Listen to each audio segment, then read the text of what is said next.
Hello people internet, a designer named BT. Welcome back to another Rush Duel meta discussion. Today guys, I am doing something a bit different.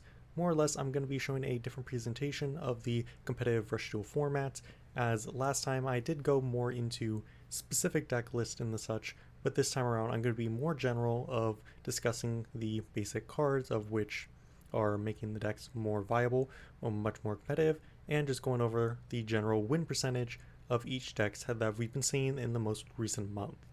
So of course, as always, this is going to be a general listing of win percentages of topping tournaments in the OCG. It's not going to be a full listing of every single tournament that has been, or a listing of every single tournament of all the participants in them. This is only going to be about which decks have won the most of all the others, so you get a general idea of which decks have the highest capabilities compared to others. So to get us started, this is going to be all wins in the month of April, right after the release of the strongest battle decks.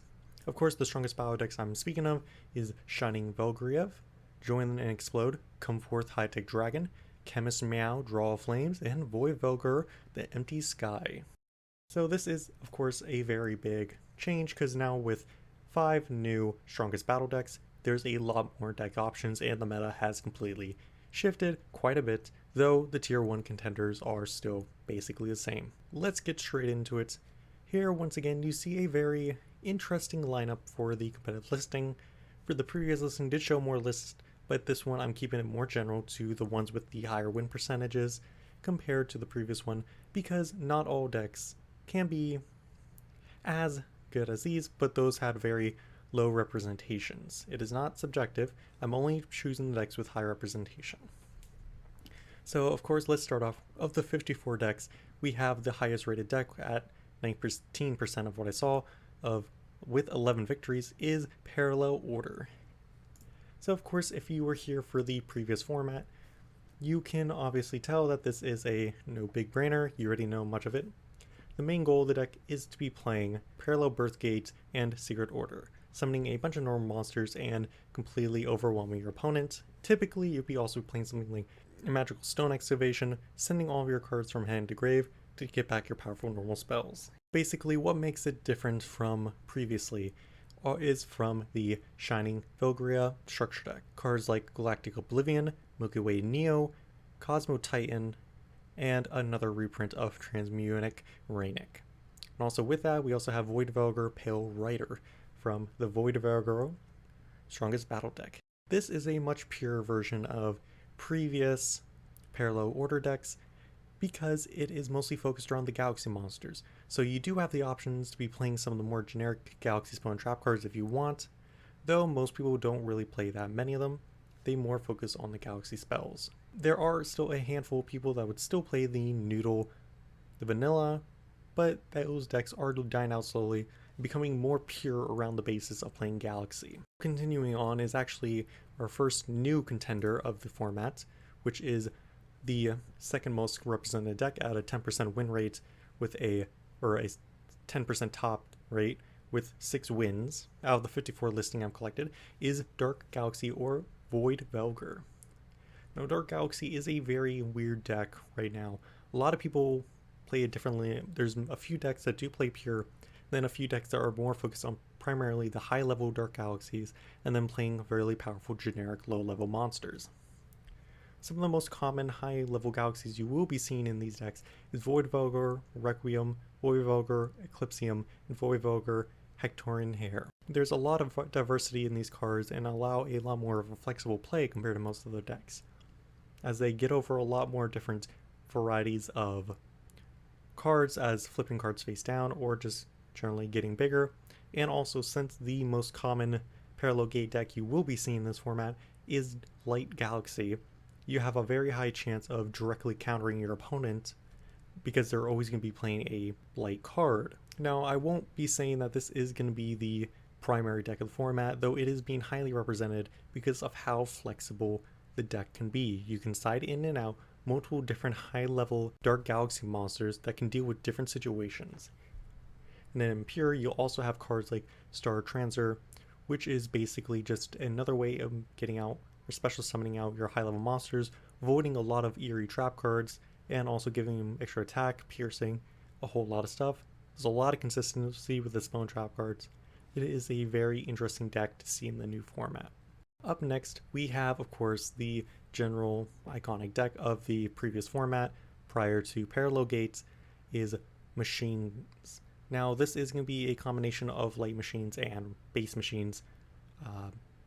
Though not many people are playing pure light machine anymore these days, but I do take into account that two of these decks are more or less primarily light machine based. They still do play other machines. So of course you have the basic cards like Steel Mech, Mirror Innovator. You still got Shield Boring Kong. Those are going to be your primary cards you're going to be seeing this. From the most recent sets is Joint Tech Rex, which is also I believe got reprinted in the Strongest Battle deck. Join and Explode, Join the Intensify. Another very popular way of playing machine around these days is also playing Machine Maximum, which I have found two list toppings where they either side in or some main deck two of each maximum pieces of Supreme Beast Magnum Overlord. Now this has been the primarily and the only maximum topping related series of cards that I've been able to find, because the machine engine is always just perfectly fine the way it is. It's very powerful, it's very consistent, it recycles very well. Supreme King Magnum Overlord is a very powerful monster with 3 continuous effects that can just lock your opponent out of cards, it can protect itself, and it's just a generally good card. So with a lot of less activated requirements, it makes it your opponent much harder for them to play around it, and your opponent can't activate the effect of special summon monsters. And of course, they still have all their normal trap cards. There hasn't really been any change to that with the most recent structure deck, because those are more focused around normal monster support. The machine decks are primarily playing as all effect monsters. They haven't really changed much. Thunderbolt, which is a 7% of a win rate with the 4 representing it. There's not much changing to it. It's, once again, Thunderbolt I don't believe has particularly changed at all. It's still the same deck, it's still a very consistent deck, but when in the face of Parallel Gate, it can't really do as much as everyone else, even with an infinite loop, or even with all the new level 7s that come out. There's not much.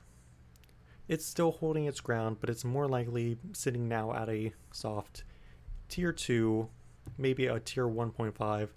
Though I would be saying that if you want to be playing Thunderbolt, you might want to be considering some more side decks in order to out, like Pod Lid, which flips all special summon, or flips 2 level 8 or lower monsters face down when your opponent special summons a monster, which has been a very common staple to see in most Thunderbolt builds these days, though it still has not been doing them very well in topping as much as some other decks.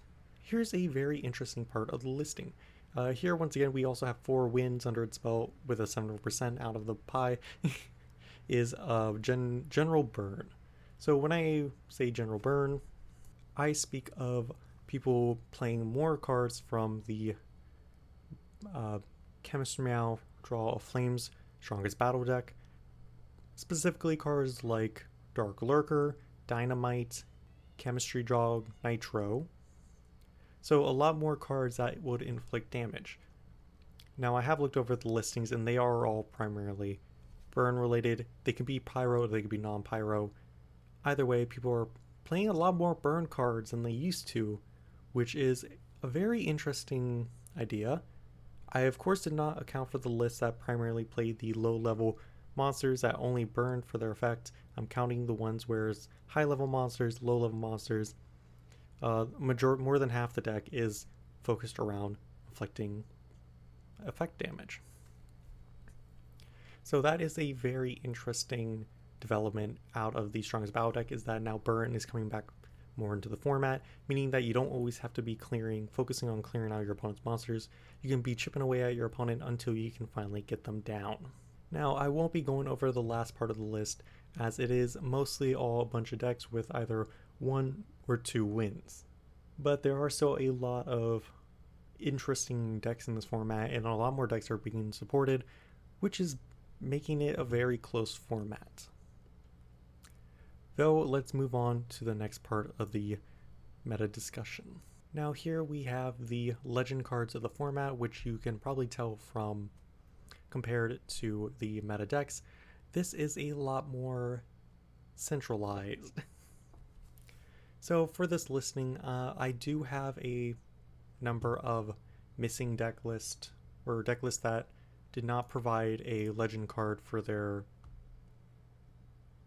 or their deck showings, or did not show the entirety of the deck, which is about 12 cards that are unaccounted for or just don't play legends. But it still shows a solid representation of which legend cards are being played most in the format. So to get straight into it, of course, we have 13 representations, taking up about 30% of the played, is Mirror Force. Mirror Force has been just a common staple legend in the format ever since its release. Even though that parallel gate is focused around the idea of protecting your monsters from trap cards, you have different Void Velgers that protect you from traps. You have a bunch of cards that do. This card is just devastating. It is a freebie of just clearing the board if your opponent attacks, and it is so common, and it has such a high success rate that you can obviously tell that this is a very common staple in the format as of right now. We have been just recently announced a new dual disc for Yu-Gi-Oh! Go Rush, which is kind of a very important thing because, speaking of Mirror Force did technically come from the original dual disc. So hopefully we might have a new contender just as strong as it. Second to that, it is Torrential Tribute, taking up 17% of the chart, which is 7 wins under its belt, 17 recorded wins. This has been a very mixed card. You see it a lot in parallel gate decks, as when you summon a monster off Secret Order, it can be destroyed by trap cards, which then triggers Torrential Tribute, allowing you to clear your opponent's board. A lot more general control decks have been using it. It's a very wide used card that is honestly been very surprisingly successful considering the type of format that we're in, with a lot more aggressive decks these days that you don't always expect your opponent to be attacking or summoning. So like if you'd go second, Torrential Tribute wouldn't be able to do as much as Mirror Force because you can't guarantee that your opponent will continue summoning. But it is still a very amazing change in the format, especially for Legends, as Torrential Tribute hasn't been out that long, but it's already made such a strong impact on the format, making it that the main phase has become even more dangerous than it has before. Now you have to be considering what you're going to be doing during that phase. After that, we do have the common parallel gates, the second most common, or I guess in this case the third most common parallel gate card, which is Graceful Charity, taking up about 4 of the win slots, though it is presumed that most of the other unlisted parallel gate decks have been playing it, because this is a very common card to see in parallel gate, because you draw 3 cards, you discard 2. Typically you would discard the normal monsters and bring them back. But Graceful Charity, of course, it's always been a very powerful card in Rush Duels. Digs 3 cards deep, and then sends 2 cards to graveyard to trigger any of your effects. So it's just been a lot more successful than Pot of Greed because of just the extra card and setting up your graveyard. After that, we do have a very surprising part, which is Abyss Soldier, with 3 wins under its belt. 2 of these deck lists were Aqua, one of them was a general water hand control deck. That much I can confirm. Abyss Dweller is a very interesting card. A free monster body that's 1800 attack that bounces any monster or card back to their owner's hand is a very strong effect and has been doing mildly successful. I say mildly because though it only had 3 recorded tournament tops, I have seen tournaments in which this is played, and it is a very difficult card to get over or get around if you don't have the cards you need to immediately remove it, or if your opponent is playing a strong control deck. After that, we have After that we have Monster Reborn with a total of 3 recorded victories. Monster Reborn has been a very on and off card for Rush Duel. You see this a handful of times in competitive decks. You see this a lot of time in casual decks. It doesn't really do what most other legends do, which is provide removal or extend your plays a great amount, but it is still a free summon from either player's graveyard and has been doing fairly well competitively. Though there aren't many win condition cards that people are playing now, especially with Parallel Gate being the deck it is, you don't have many monsters to steal, and that heavily depends on what monsters you are summoning yourself, because not many competitive decks these days have monsters that trigger when they're special summon.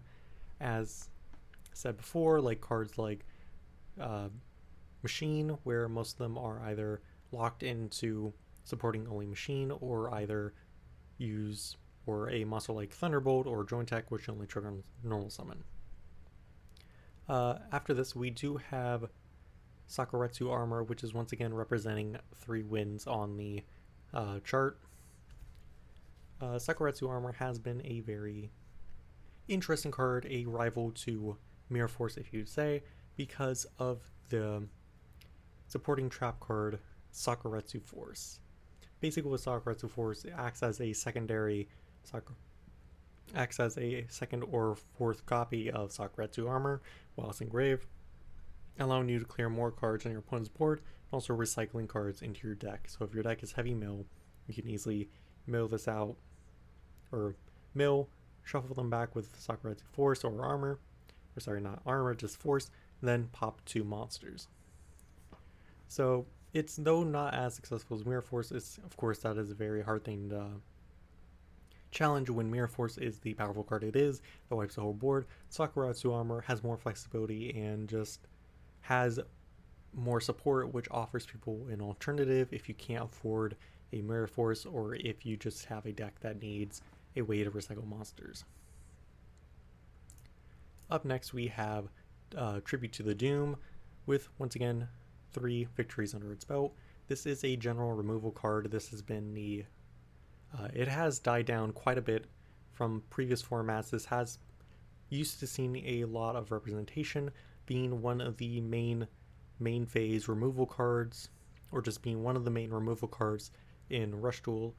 But now that we're getting into a point where trap cards have been significantly stronger and allow you to interrupt your opponent, Tribute to the Doom hasn't been doing as much as it used to, but it's still being a very powerful card that allows you to remove a monster that would happen to be protected by trap cards, or just a general way of immediate removal. Up next, we do have 2 Red Eyes Black Dragons. Red Eyes is, of course, one of those meme cards. One of the list was a Red Eyes Burn deck. The other list was a generic dragon deck that was representing the most recent dragon structure deck, which was Come Forth High Tech Dragon. So it was a very big mixture of cards, of support. Though Red Eyes itself is more of a rogue gimmick, I don't even know if I want to call it rogue strategy. It still surprises me that Red Eyes has been at least seeing more play than Blue Eyes, which has been kind of a huge change, because in the format of Parallel Gate, you haven't seen a lot of people playing cards like Blue Eyes White Dragon, because it is the strongest monster in the format, or the strongest monster in the game currently, that doesn't have to be maximum or fusion summoned, and it is very well playable with the cards like Parallel Gate Parallel Gate. But Red Eyes Black Dragon offers a little bit more utility, as it also works with Secret Order. It's a level 7 dragon, so it's pretty strong. After that, tying with Red Eyes Black Dragon is Pot of Greed. Pot of Greed, you draw 2 cards. This is kind of a... Pot of Greed has been turning into more of a lower tier legend, considering that Graceful Charity does its job, but better. It doesn't offer removal. It doesn't really extend you as far as a +1, considering that there's many cards in the format that automatically get you a +1 with ease, with almost as little requirement as Pot of Greed. but it is still doing very well considering its status, but it is lowering down on the competitive. Finally, this little sliver is one representation of Pot of Avarice.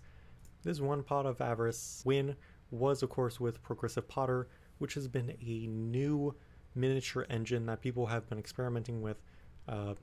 Progressive Potter has been typically played by itself, as it does recycle 5 monsters and it draws you a card. There has been Lurker engines and a bunch of other engines that have been playing Avarice and Potter to allow you to get 2 card draws every turn, allow you to deal a massive amount of burn damage.